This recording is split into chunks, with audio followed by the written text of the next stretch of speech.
नमस्कार श्रोते हो, इरा ब्लॉगिंग मराठी या युट्यूब चॅनलवर सर्वांचे स्वागत. आजच्या व्हिडिओमध्ये आपण ऐकणार आहोत लपवलेली साडी ही कथा. पटकन नवीन घेतलेल्या या साड्या लपवून ठेवते.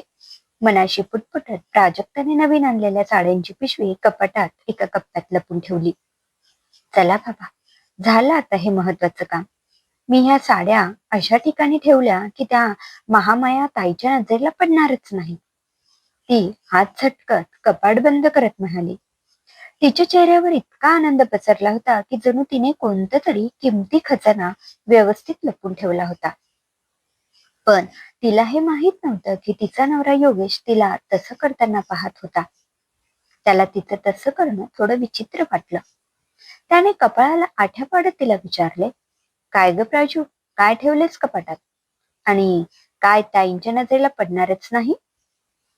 त्याच्या आवाजाने ती दचकली. नंतर सावरत म्हणाली, काही नाही हो, आणि मी कशाला ताईंचं नाव घेऊ? तुमचे कान वाजत आहेत. सरका, व्हा बाजूला, मला किचन मध्ये काम आहे. तिने बोलताना नजर चोरली आणि बाकी काही जास्त न बोलता तिथून निसटली. अजबच आहे ही. नक्कीच हिने काहीतरी लपून ठेवले आहे, तेही ताईच्या भीतीपोटी. पण काय? जाणाऱ्या तिच्या पाठमोड्या आकृतीकडे पाहत तो कमरेवर हात ठेवत हाताची मूठ ओठांवर हळूवार आपटत विचार करत म्हणाला. एक क्षण त्याच्या मनात आलं की कपाट उचकून पाहावं, पण तिचा दुर्गा देवीचा अवतार डोळ्यांसमोर चमकून गेला तसा तो शांत राहत मनात म्हणाला, नको योग्या, तिला जर हे कळलं ना की मी तिला न विचारता कपाट उचकले तर ती तांडव करेल ते करेलच, पण त्या बदल्यात उन्हात माझं मांडव घालायलाही कमी करणार नाही. अबे मांडव उन्हात बांधलं तरी मला चावली भेटेलच की.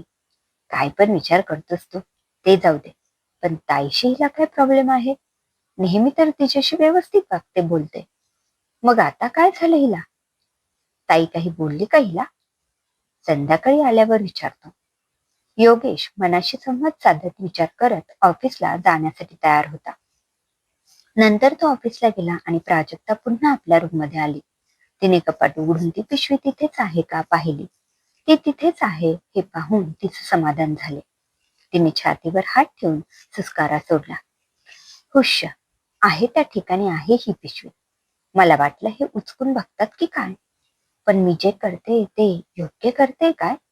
ती मनात विचार करू लागली. प्राजक्ताची नणंद जानकी जेव्हा कधी माहेरी यायची तेव्हा तिला धडकीच भरायची. खाण्यापिण्यापासून तिचे नखरे असायचे. माहेर म्हणजे तिला आराम करण्यासाठी हक्काचे ठिकाण वाटायचे. ते तर प्रत्येकीला वाटते. नवीन लग्न झाल्यावर तिच्याशी प्राजक्ता छान वागायची. तिला हवं नको ते सर्व अगदी मनापासून करायचे. पण जानकीच्या मागण्या आणि ऑर्डरही वाढत गेल्या. प्राजक्ताने स्वतःच्या आवडीची साडी घेतली तर तीच साडी जानकीलाही आवडायची. राजू, हा रंग तुझ्यापेक्षा जास्त माझ्यावर सूट होईल, तर ही साडी मला राहू दे. तू माझी घे. नाहीतर मला घेतलेली साडी राहू दे मलाच. मला तर दोन्हीही खूप आवडले. तुझ्यासाठी तू दुसरी घे. असे म्हणत प्राजक्ताला काय वाटेल याचा विचार न करता जानकीने दोन्ही साड्या स्वतःसाठी ठेवून घेतल्या होत्या. प्राजक्ताचा चेहरा हिरमुसला. ते तिच्या सासूच्या नजरेतून सुटले नाही. सासूने जानकीला समजावण्याचा प्रयत्न केला, पण प्राजक्ताने जाऊ दे म्हणून विषय तिथेच संपवला. योगेशला यात रस नव्हता. दर रक्षाबंधन आणि दिवाळीला योगेश जानकीला किमती साड्या किंवा महागडे गिफ्ट घेऊन द्यायचा, पण तरी तिला प्राजक्ताच्या माहेरहून आणलेल्या साड्या आवडायच्या. एवढेच नाही तर तिचे सोन्याचे दागिनेही तिला आवडायचे. तेही ती एकदा घातले की परत द्यायची नाही. तिची दुसरी एक सवय म्हणजे कधीही कोणताही बहाणा करून माहेरी येणे आणि प्राजक्ताकडून तोंडाने स्वतःची खातिरदारी करून घेणे. प्राजक्ता म्हणजे तिच्यासाठी हक्काची रोबोट वाटायची. पाहिजे तेव्हा पाहिजे ते तिने करून दिले पाहिजे असा तिचा अट्टाहास असायचा. प्राजक्ताच्या सासूला आपल्या लेकीचे वागणे आवडायचे नाही. जानू, असे उठसूट माहेरी येणे बरा दिसत नाही. त्यात तू प्राजूला किती त्रास देतेस. ती म्हणून समजून घेते. तिच्या जागी दुसरी तिसरी कोणी असती तर तिने तुला दारातही उभे केले नसते. अजूनही वेळ गेलेली नाही. सुधर ग बाई.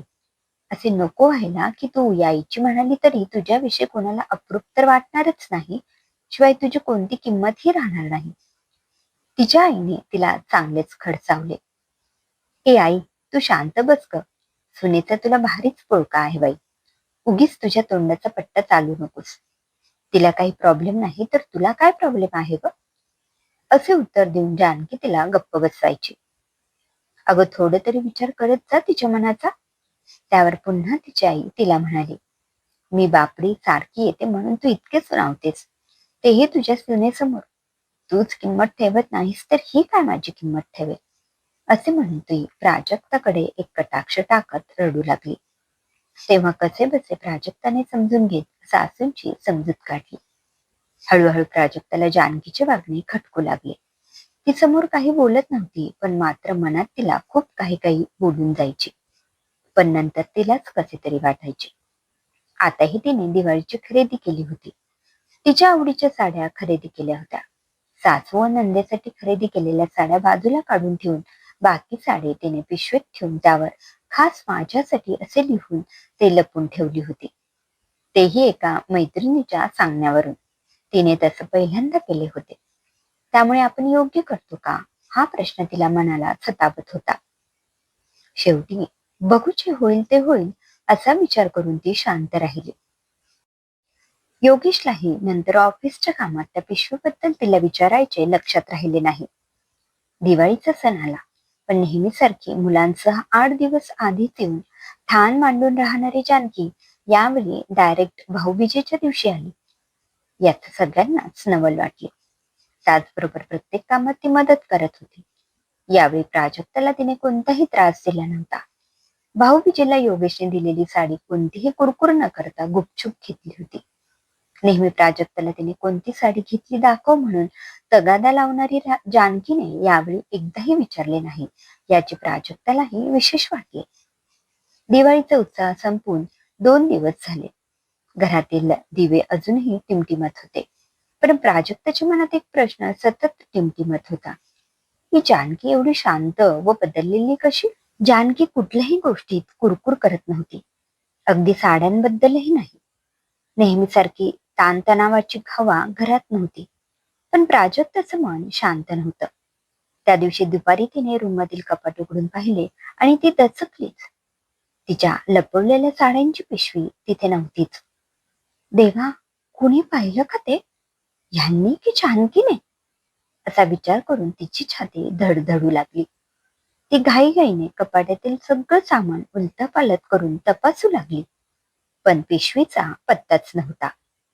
तेवढ्यात मागून आवाज आला, काय ग, काही शोधतेस का? प्राजक्ताने फिरून पाहिले. दारात जानकी उभी होती, हातात तीच साडीची पिशवी घेऊन. क्षणभर दोघींच्या नजरा भिडल्या. प्राजक्ता आवंडा गिळत अडखळत म्हणाली, ताई, ही पिशवी तुमच्याकडे कशी? जानकी शांतपणे रूममध्ये येत ती पिशवी टेबलावर ठेवली आणि म्हणाली, सॉरी, काल चुकून मी तुझं कपाट उघडलं आणि ही साडी दिसली. आधी तर मला वाटलं नेहमीसारखी तू माझ्यासाठी ठेवली आहेस, पण पिशवीवर लिहिलं होतं, खास माझ्यासाठी. जानकी थंड आवाजात तिच्या चेहऱ्याचं निरीक्षण करत म्हणाली. प्राजक्ताच्या अंगावर काटा आला. तिच्या चेहऱ्यावर अपराधीपणाचे भाव होते. ती काहीतरी बोलणार तोच जानकी तिला हाताचा पंजा दाखवत थांबवत पुढे म्हणाली, थांब प्राजू, आज बोलू दे मला. त्या पिशवीवर ते लिहिलेलं पाहिलं तेव्हा माझ्या लक्षात आलं, तू पहिल्यांदाच स्वतःसाठी काहीतरी जपून ठेवला आहेस. आणि मी मी नेहमीच तुझं सगळं घेत राहिले. तुझ्या मनात किती साचलं असेल ना प्राजू? प्राजक्ताचे डोळे पाणावले. ती काहीच बोलत नव्हती. मान खाली घालून उभी राहिली. जानकी ती पिशवी तिच्या हातात देत हळव्या स्वरात म्हणाली, ही घे प्राजू, तुझी साडी तुलाच राहू दे. मला माझं प्रतिबिंब तुझ्या संयमात दिसलं, म्हणून आता खरंच बदलायचं ठरवलंय मी. त्या क्षणी प्राजक्ताच्या डोळ्यातून अश्रू वाहू लागले. ती दाटत्या कंठाने म्हणाली, सॉरी ताई, मी स्वार्थी विचार केला. मी साडी लपून ठेवली, पण माझ्या मनात तुमच्याबद्दल रोष नव्हता. मला फक्त स्वतःसाठी थोडंसं काहीतरी राखायचं होतं. मला वाटलं तुम्ही आता पुन्हा काहीतरी म्हणणार, पण तुम्ही माझं मन ओळखलंत. जानकीने तिचे डोळे पुसले. तिचा हात धरला. अगं वेडाबाई, तू का सॉरी म्हणतेस? सॉरी तर मी म्हणायला हवं, पण बरं झालं या लपवलेल्या साडीमुळे माझे डोळे उघडले. कधी कधी आपल्याला कोणी काही सांगत नाही, पण शांतता सगळं काही सांगते. तुझ्या शांततेने मला माझी चूक दाखवली. असेही माझ्या नंदनबाईंनी माझे डोळे उघडले होते आधीच. तिला जेव्हा मी तुला घेतलेली साडी आणली म्हणून सांगत होते, तेव्हा तीच साडी तिने मला मागितली आणि त्या साडीचा रंग तुझ्यापेक्षा मला जास्त चांगला दिसेल असे म्हणाली. तेव्हा मला तेच आठवले जे मी तुला म्हणायचे. तेव्हा मला जसे वाटले तसेच तुलाही वाटले असेल असा विचार आला. तिने जाणीव करून दिली. थँक्यू ताई, तुम्ही मला समजून घेतलं. प्राजक्ता तिचा हात हातात घेत हसत म्हणाली, अगं बेडे, welcome. But don't say thank you. तू बरोबर तेच केलेस. तुलाही स्वतःसाठी थोडंसं राखावंसं वाटत असेलच ना? त्यात काय? जानकी तिला गळ्याशी लावून घेत म्हणाली. त्या दोघी मनापासून हसल्या. सासू दुरून त्या दोघींना पाहत होती. आपल्या लेकीला उपरती झाली आणि आपल्या सुनेच्या मनाचा विचार केला हे पाहून त्यांच्या डोळ्यात पाणी आले. योगेश दारातून हे सगळं पाहत होता. त्याच्या चेहऱ्यावरही समाधान दिसत होतं.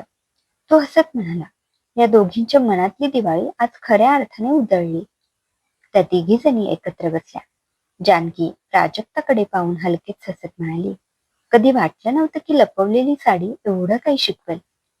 प्राजक्ताही हसून तिच्या म्हणण्याला दुजोरा देत म्हणाली, हो, कधी कधी वस्तू नव्हे तर प्रसंगच आपल्याला जवळ आणतात.